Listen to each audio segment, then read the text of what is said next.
Guys, അപ്പോൾ നമുക്ക് ഇന്ന് ഒരു ഡെസ്ക് മേക്ക് ഓവർ ചെയ്യാം കേട്ടോ. ഇതാണ് എൻ്റെ ഡെസ്കിൻ്റെ നിലവിലത്തെ കോലം. ഇതിന് എങ്ങനെയാവുമെന്ന് പഠിച്ചെനിക്കറിയാം.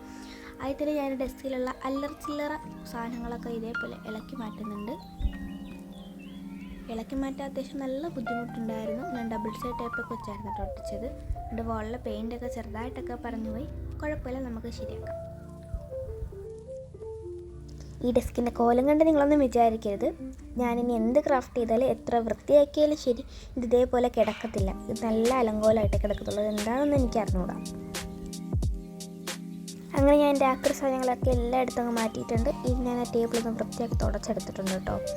ഇനി നമുക്ക് ആദ്യം ഇതിൻ്റെ ഓർഗനൈസർ ഉണ്ടാക്കാം. അതിന് വേണ്ടി ഞാൻ എൻ്റെ ലിസ്റ്റൊക്കെ ഒരു ബുക്കിലാക്കിയിട്ട് ഇതിന് എഴുതി വെച്ചിട്ടുണ്ട്. എന്താണെന്നൊന്നും അറിഞ്ഞൂടാ. ഞാൻ ഫോം ബോർഡിലാണ് ഇതൊക്കെ ചെയ്യുന്നത്. എനിക്ക് 200 rupees ആയിരുന്നു ഒരു വലിയ ഫോം ബോർഡ് മേടിക്കുന്നത്. അത്യാവശ്യം നല്ല ലെങ്ത് ഉണ്ട്. എൻ്റെ ഹൈറ്റ് ഉണ്ടായിരുന്നു ഈ ഒരു ഫോം ബോർഡിന്.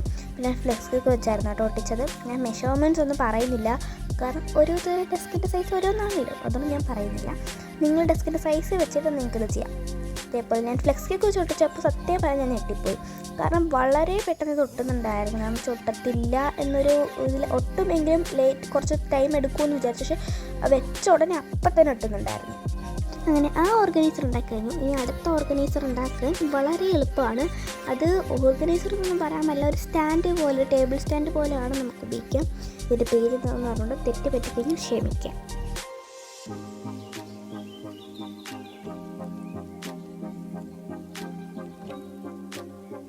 അങ്ങനെ അതും ശരിയായിട്ടുണ്ട്. ഇനി ഒരു ഓർഗനൈസർ കൂടെ ഉണ്ട് കേട്ടോ. മൊത്തത്തിൽ നമ്മൾ 3 ഓർഗനൈസറാണ് ഇതിനകത്ത് ഉണ്ടാക്കുന്നത്. എൻ്റെ ടേബിളിൻ്റെ ആ ഒരു മെഷർമെൻറ്റ്സ് അനുസരിച്ചാണ് ഞാനിപ്പോൾ ഓർഗനൈസർ ഉണ്ടാക്കിയിരിക്കുന്നത്. നിങ്ങൾ ഉണ്ടാക്കുമ്പോൾ നിങ്ങൾ ടേബിളിൻ്റെ അളവനുസരിച്ച് മാത്രം ഉണ്ടാക്കാൻ ശ്രദ്ധിക്കുക.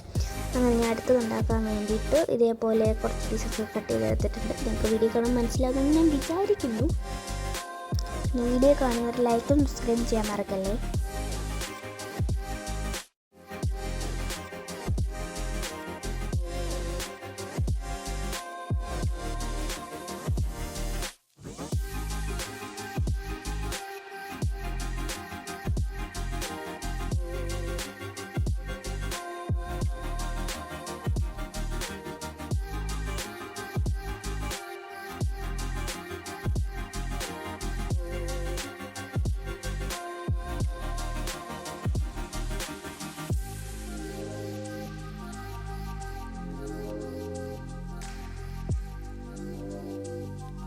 പിന്നെ ഈ ഉണ്ടാക്കിയ ഓർഗനൈസറിൻ്റെയൊക്കെ അളവ് നിങ്ങൾക്ക് വേണമെന്നുണ്ടെങ്കിൽ ഒന്ന് കമൻറ്റ് ചെയ്യുക. അതിൻ്റെ സെപ്പറേറ്റ് വീഡിയോ ഞാൻ ചെയ്യാം കേട്ടോ. അപ്പോൾ വേണമെന്നുള്ളവർ ഒന്ന് കമൻറ്റ് ചെയ്യുക.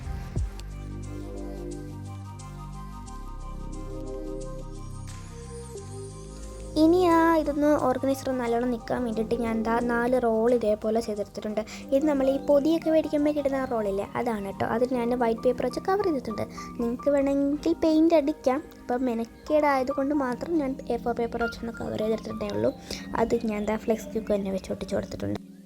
പിന്നെ ഞാൻ ടേബിളിൽ ഒരു പേപ്പർ ഒട്ടിച്ചിട്ടുണ്ടായിരുന്നു. അതൊരു വോൾ സ്റ്റിക്കറാണ്. അത് ഞാൻ ടേബിളിൽ ഒട്ടിച്ചെന്നുള്ളൂ. ഞാൻ മുമ്പ് ഒട്ടിച്ചിട്ടുണ്ടായിരുന്നു. അത് ഇത്തിരി ഗ്ലോസി ഫിനിഷായിരുന്നു. പിന്നെ ഒരു മാറ്റ് ഫിനിഷ് ചെയ്യണമെന്ന് പറഞ്ഞ് ഒട്ടിച്ചതാണ്. അപ്പോൾ നിങ്ങൾക്ക് അതിൻ്റെ ഡിഫറൻസ് കാണുമ്പോൾ തന്നെ മനസ്സിലാവും. ഈ ഒരു ഇത് 3/4 ഭാഗമേ ഉള്ളായിരുന്നു. അതുകൊണ്ട് ഞാൻ 3/4 ഒട്ടിച്ചിട്ടുള്ളൂ. ബാക്കി പഴയത് വെച്ച് ഞാൻ അഡ്ജസ്റ്റ് ചെയ്തു. പിന്നെ ഞാൻ മീഷോയിൽ നിന്ന് കുറച്ച് വാൾ പോസ്റ്റേഴ്സ് പർച്ചേസ് ചെയ്തിട്ടുണ്ടായിരുന്നു.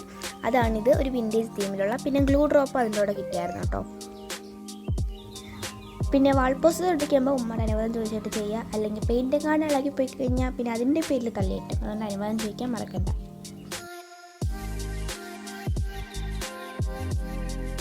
എനിവേ ഞാൻ ഗ്ലൂ ഡ്രോപ്പ് വെച്ചിട്ട് ഓരോന്നായിട്ട് ഇതേപോലെ ഒട്ടിച്ച് കൊടുക്കുന്നുണ്ട് റാൻഡമായിട്ട്.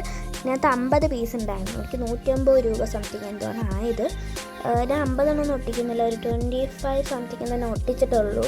കാരണം എല്ലാം കൂടി ഒട്ടിച്ച് കഴിഞ്ഞാൽ വോള് ബോറായിപ്പോവും. അതുകൊണ്ട് ഞാൻ കുറച്ചേ ഒട്ടിച്ചിട്ടുള്ളൂ ഇപ്പം. ഇനി ഞാൻ ഒട്ടിച്ചെടുത്തിട്ടുണ്ട്. ഇനി ഞാൻ വാൾ ഷെൽഫാണ് ഉണ്ടാക്കുന്നത്. ഇത് ഞാൻ കടൽ ക്ലൗഡിന് ഇൻസ്പയർഡ് ആയിട്ട് ചെയ്യുന്നത് കേട്ടോ. ഈ കടൽ ക്ലൗഡ് ചെയ്യുന്നതിനാണ് ഞാൻ മനസ്സിലാക്കിയത് ഈ ഒരു ഫോം ബോർഡ് വെച്ചിട്ട് ഈ വാൾ ഷെൽഫൊക്കെ ചെയ്യാൻ പറ്റുന്നു. അപ്പോൾ ഞാൻ വാൾ ഷെൽഫ് ചെയ്തെടുത്തിട്ടുണ്ട്. അതിനകത്ത് വെക്കാൻ വേണ്ടിയിട്ട് ഞാൻ ഒരു വൈൻ ലീവ്സിൻ്റെ ഒരു മോഡലുള്ള ലീവ്സ് ഞാൻ ഓൺലൈനിൽ നിന്ന് മേടിച്ച കേട്ടോ.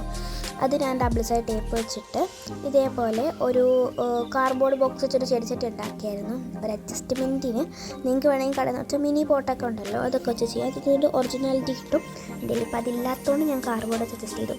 ആദ്യം ഞാൻ അവിടെയാണ് ചെടിച്ചത്. പിന്നെ എനിക്ക് എന്താ ബോറായിട്ട് വന്നിട്ട് ഞാൻ ഒരു ഷെൽഫോൺ ഉണ്ടാക്കിയിട്ട് ആ ഒരു കോർണറിൽ വെച്ച് കൊടുത്തു. എന്നിട്ടും എനിക്ക് ഇഷ്ടപ്പെട്ടില്ല. അതുകൊണ്ട് ഞാൻ അവിടെ വെച്ചിരുന്നതെടുത്ത് തിരിച്ചെടുത്ത വേറൊരു ഭാഗത്ത് വെച്ചിട്ടുണ്ട്. എല്ലാം മനസ്സിലായല്ലോ അല്ലേ? ഇനി ഞാൻ ആ ഓർഗനൈസറിലേക്ക് സാധനങ്ങളൊക്കെ ഓർഗനൈസ് ചെയ്യുകയാണ്. അതിന് തന്നെ വാഷി ടേപ്പ് വെച്ചു, പിന്നെ ഒരു കണ്ണാടി വെച്ച് കൊടുത്തു, പിന്നെ ഒരു ഡക്കിൻ്റെ ട്രിങ്ക്ലെറ്റ് വെച്ച് കൊടുത്തായിരുന്നു. ഇത് ഞാൻ ഇനൂഷാജിയിൽ നോക്കിയിട്ടുണ്ടാക്കിയ കേട്ടോ.